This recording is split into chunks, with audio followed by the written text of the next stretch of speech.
জমদূত অকলে নুফুৰে, দুটা তিনিটা একেলগে ফুৰে। কেতিয়াবা তিনিটা যাব লগা হয়, কেতিয়াবা দুটা যাব লগা হয়।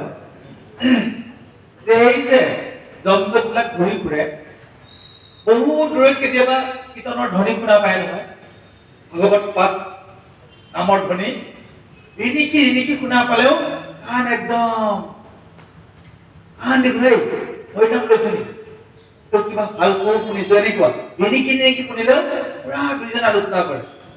কাৰণ যদি হৰিনাম চলিছে সেইফালে যাব লগা থাকিলেও যাব, কিমান চাওক তেতিয়াহ'লে এতিয়া দি আছে দি আছে যে কিন্তু আমাৰ নামৰ শক্তিটো আপুনি চাওক।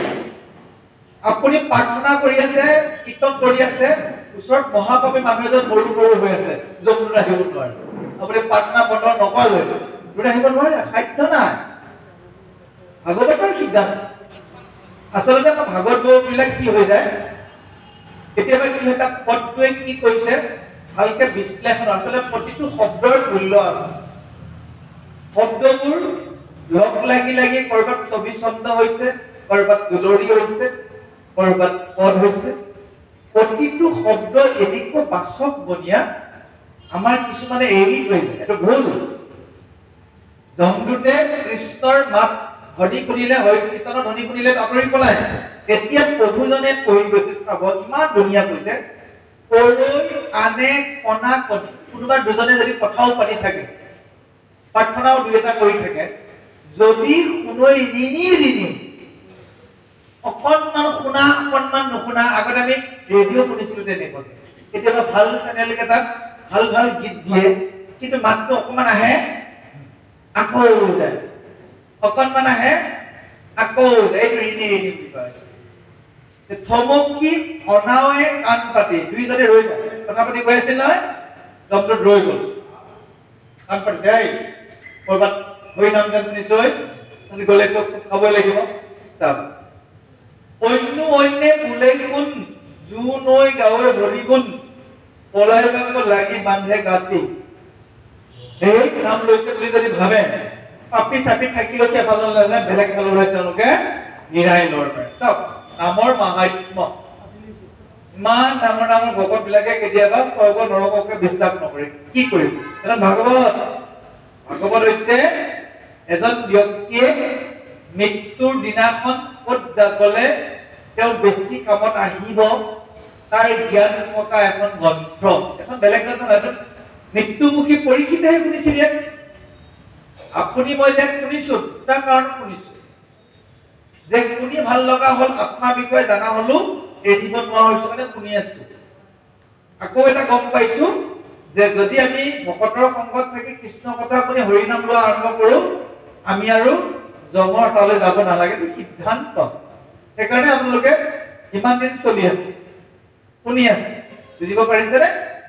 যে ইয়াত থকা কথাবোৰে যিসকল ব্যক্তি বুজি উঠিছে, তেওঁ এটা ভয়ৰ পৰাই বাচি গ'ল, মৃত্যু ভয়। আটাইতকৈ ডাঙৰ কথা, মায়াক উদ্ধত ৰাখিব পাৰি। মায়া এনেকুৱা এটা বস্তু, যিটো বস্তুক পোৱাৰ কাৰণে এজন মানুহ অধোগতি গৈ থাকে। ধৰি লৈছো কোনোবা এজন মানুহৰ খুব চাধা খোৱা অভ্যাস আছে, টেমাটোৰ লগত থাকিবই মায়া, টেমাটোৰ প্ৰতি কি আছে, তাৰ মায়া আছে। খুব তামোল খোৱা মানুহজনী গাঁঠিত থাকিবই তামোল, গম পাইছেনে? লগত থকা বস্তু মায়াটো এটা বুজিবৰ কাৰণে মই কৈ আছো, হয়নে? কোনোবা মানুহ স্মকিং কৰে, আপুনি মেচ বিচাৰি নাপালে জুই লগাবলৈ চিন্তা কৰিব লাগে, মানুহজন ক'লে হ'ল কাঠি এটা হ'লেও পাবই আপুনি। যদি কাঠিও নাপায়, তেওঁ যিডাল জুই টানি আছে তাকে আগবঢ়াই দিব, আপুনি তথাপি জুইখন পাবই আৰু। বুজিব পাৰিছেনে? মায়া, সেই বস্তুকেইটাৰ প্ৰতি মায়া আছে। মায়া বোলা বস্তুটো অত্যন্ত নাটক, এইটো মই বৈষয়িক মায়া কৰা পিছত সাধাৰণভাৱেও কিছুমান ব্যক্তি ইমান মায়া আছে, তেওঁলোকে 2 মাহ 3 মাহৰ বাবে তীৰ্থ ভ্ৰমণ কৰিবলৈ যাব নোৱাৰে। খুব ইচ্ছা আছে ভাৰতবৰ্ষখন ঘূৰিবলৈ। যেতিয়া তেওঁলোকে কৈ থাকে লগ নধৰে, আপুনি লগ নধৰে, যেতিয়া লগ ধৰো প্ৰথমে সোধে কিমান দিনৰ কাৰণে, দিনটো আপুনি কিয় সুধিছে? আপুনি বৃন্দাবন যাওঁ বুলি কৈছে, কেইদিন যাব? 20 কথা, যাব নে নাযায় কোৱাচোন? 2-3 দিন হলে যাব পাৰিম, সপ্তাহ 10 দিন হলে যাব পাৰিম বোলে। বৃন্দাবন আপুনি 2-3 দিনত নোৱাৰে, যাওঁতেই লাগিব 3 দিন, আহোঁতে 3 দিন, ভাগৰ মাৰোঁতে 3 দিন, 9 দিন গ'ল আৰু 3 দিন গ'ল, আল্টিমেটলি ৰজে তেতিয়া ক'ব মায়া। গম পাইছে? মায়া ইমান ভয়ংকৰ, আটাইতকৈ বেছি ভয়ংকৰ হ'ব যেতিয়া আপুনি গম পাব যে আপুনি মৰিব হৈছে আৰু বেছি দিন নাই আৰু মায়াই আগুৰি ধৰিব আপোনাক। গম পাইছে? বিচনাত পৰিলে আপুনি গম পাব মায়াই কেনেকুৱাকে হেঁচা মাৰে। কিন্তু যিসকল ভকত যেতিয়া বিচনাত পৰি যাব, অন্ন পন যেতিয়া উদৰত ডাইজেষ্ট নহ'ব, হজম নহ'ব, শৰীৰৰ শক্তি কমি আহিব, তেওঁ গম পায় মোৰ জাবৰ হৈ গৈছে। তেতিয়া তেওঁ মায়াটোক কাটি ল'লে, কাটি লৈ পুৰা জীৱনত যিমানবোৰ ভাল ভাল কাম কৰিছিল, ভাগৱত শুনিছিল, ভাল কথা শুনিছিল, পদ মুখস্থ কৰিছিল, নাম কৰিছিল, সেইবোৰত লাগি যায়। আৰু যিসকল মায়া বাৰী মানুহ, তাত টেনশ্যন আহে, ছোৱালীজনীক কৈছে ইছৰাম তোক বিয়া দিয়া কথা আছিল, দিব নোৱাৰিলো, ল'ৰাটোক মাতি আনি ক'ব মই যদি কিবা এটা হৈ যায় ইয়াক তই চাবি, তাত টেনশ্যনটো বাঢ়ি গৈ থাকে। গম পাইছেনে? ইমান টেনশ্যন বাঢ়ি যায়, চাপখন দিলো, ৰুম কেইটা বনাবলৈ ল'ৰাটোক ক'ব বাপা হ'ল মই যত্ন কৰিছিলো নোৱাৰিলো আৰু একদম তাতে সোমাই আছে মাথাত, বেলেগ চিন্তা কৰিব নোৱাৰি আৰু আকৌ ল'ৰাটোক ক'বগৈ ইছৰাম ডাঙৰ চিতল মাছৰ কলখি এটা খাব মন আছিল, কি কৰ তই, জয় কৃষ্ণ। যিমানকৈ হেঁপাহ আছিল খোৱা বোৱাৰ বিচাৰি থাকিব, এই মাছ বিচাৰিছে, এই ঘৰটোৰ চিন্তা, এই মাটিখিনিৰ চিন্তা, এই ডাঙৰ ছোৱালীজনীৰ চিন্তা কৰোঁতে কৰোঁতে জমকতে হৈছে যে এইটো নাম ল'ব সময় পোৱা নাই, গৈ আছো এইটো আমাৰ পালন কৰিলে। আৰু এজন ভকতে ভগৱানক বাট চাই আছে আৰু মৃত্যুৰ দিনাখন বৈকুণ্ঠত যাবলৈ ৰৈ আছে। কিন্তু ভকতে শৰীৰৰ বিনাই কাহাতো অপেক্ষা নাই। যি আত্মা ঈশ্বৰ হৃদয়ত আছে, যিজন কৃষ্ণৰ ওচৰৰ পৰা আহিছিল, এই সিদিনা যে উদাহৰণটো দিছিলো, সাগৰত থকা পানীখিনি সূৰ্যৰ তাপ পাই আকৌ ওপৰলৈ যোৱাৰ দৰে প্ৰভু ভগৱন্তৰ ওচৰৰ পৰা আহিছো, আকৌ তেওঁৰ ওচৰলৈ যোৱাৰ যেতিয়া ভাবিয়া, এইটোৱে ভকতজনৰ মূল বস্তু। জানো এই হৰিগুণ পোৱা ভকতসকলৰ ভয়ত সপোনতো উচপ খাই উঠে, কোনে জমদূতে ভয়ত সেই নাম লোৱা ভকতৰ ওচৰলৈ গৈ পাইছিলো নেকি বুলি উল্লেখ কৰিছে। চাব অন্যে বোলৈ কোন মহাতাপ হৈ ৰাতি স্বপ্নটো চেঞ্চাৰ ৰাতি ভয়ত ৰাতিও চিঞৰি দিওঁ, ভয়ত এই দূৰলৈ গৈ পাইছিলো, তাক মন্দিৰ পালে ভাগৱত খুলি আছিল দিব পাৰে। বুজিব পাৰিছেনে? পলা পলা চবকে পাৰিলে জমকেইটা পলা পলা টোপনি দিয়ে, তাতে জমদূতেও তাৰমানে টোপনি মাৰে, জিৰণি লৈ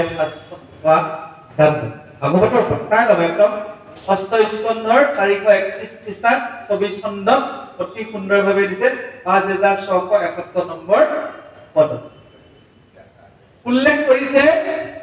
এই যেতিয়া গোটেই কথাখিনি গম পাই উঠিল জমদূত সাৱধান হৈ, তাৰপিছত এতিয়া নামৰ মহিমা কৈছে। পঢ়িলো নিপতি মৰ্ম, কোনে কৈ আছে? শুকদেৱে। কাক কৈ আছে? পৰীক্ষিত। কৃষ্ণৰ কীৰ্তন ধৰ্ম, নাম লোৱাৰ যিটো মহিমা, যিটো ধৰ্ম, জগত মংগল ইকে নিজ, সমগ্ৰ জগতখনৰ এইটোৱে মংগলময় কাম, ইয়াতকৈ আৰু মংগলময় কাম নাই। মহা মহা পাপ ৰাখি এহিকে বিনাশে আঁকি, উভাৰৈ পাপৰ যত বীজ। এজন মানুহে জীৱনত যিমান পাপ কৰিছিল, হৰি নাম লওঁতে লওঁতে হৰিনাম উচ্চাৰণ কৰোঁতে সকলোবোৰ পাপ আলু সহ উভাৰি গ'ল। পাপৰ যিটো বীজ গছজোপাৰ একে শিপাই চিপাই আলুৱে চালুৱে উভাৰি তাত আৰু গছ নগজে। কিন্তু আপোনালোকে যদি আকৌ ভাবে হৰি নাম ললে চব পাপে নাইকিয়া হ'ব, আজি দুপেকমান মাৰিয়ে দিওঁ ৰ'ব, জয় কৃষ্ণ, আজি চাহৰ লগত আপোনাৰ লগত চাধাই খাই দিওঁ ৰ'ব, কথা এটা কৈছো। এই পাৱাৰটো মাৰিবই দিওঁ দে, এটা খাব মন গৈছে, এইটো নকৰিব। যদি আপুনি ভাবে মই আজি পাপ কৰিম কালিলৈ শুদ্ধ হ'ম, সেইটোতো আৰু মহাপাপ, সেইটো শুদ্ধন নাই। নামৰ বলে কৰে পাপ বুদ্ধি অষ্টাংগ যোগে তাৰ নাহিকে কুটি ভগৱানৰ নামে মোক উদ্ধাৰ কৰিব আজি পাপ কৰোঁ বুলি কোৱা ফলত অষ্টাং 8টা যোগ সিদ্ধিৰ নিয়ম আছে সেইকেইটাই বোলে শুদ্ধ কৰিব নোৱাৰে যি ভাল হলো হ'লে কাৰণ এইখিনি শুনি পেলাই আকৌ বহুতৰ মনত নেগেটিভ হৈ যাব পাৰে নহয় যে এইটো কৰিলেচোন পাপে যদি আলু ভৰাই যদি নামে যদি আলু ভৰাই দিয়ে আজি পাপ কৰিটো ভুল সেইকাৰণে মাত্ৰ বুজাই দিছে গতিকে কৃষ্ণ নাম গুণ নাম স্মৰি শ্ৰৱণ কীৰ্তন কৰি যেনমতে শুদ্ধ হৈ নৰে কোটি কোটি তীৰ্থ তপে কোটি জাগ যুগ জপে এই মতে পবিত্ৰ নহয় জানিবলগীয়া আপুনি এবাৰ হৰি নাম লওঁতে যিমানবোৰ পাপ নাইকিয়া হৈ গ'ল আপুনি যদি কোটি কোটি তপ মানে জপ কৰে তপ কৰে ব্ৰত কৰে তাৰ লগত সমানেই হ'ব ইমান নামৰ বুজিব পাৰিছেনে আপোনাৰ 1 টকীয়া নোট 10 টকীয়া নোট 100 টকীয়া নোট যিমান জাপে জাপে নাথাকক যদি আপোনাৰ চেকখনত যদি ব্লেংক চেক এখন আছে সহি কৰি দিলে এমাউণ্টটো ভাল হৈ লাগে বুজিব পাৰিছেনে নামৰ কৈছে যে 2 কোটি দানম যদি গহনে সদস্য সূৰ্য গহনত 1 কোটি ধেনু যদি দান কৰা যায় গংগাৰ পাৰত যদি কোটি কল্প পাপ কৰা যায় মেৰু সমান পৰ্বত পাহাৰৰ সমান কোন যদি দান কৰা যায় তথাপিও এবাৰ হৰি নামৰ সমান বোলে তুলনাই হ'ব ইমান ধুনীয়া হৰি নামটো কণ্ঠতে আছে লোৱাই নাই এবাৰ ল জয় কৃষ্ণ সিদ্ধান্ত দিছে কোটি কোটি তীৰ্থ তপে ব্ৰতে কোটি কোটি জাগ যুগই হৰি নামৰ সমান হ'ব নোৱাৰে কাৰণে অনুৰোধ কৰিছো হে সভাসদগণ কৃষ্ণৰ নামক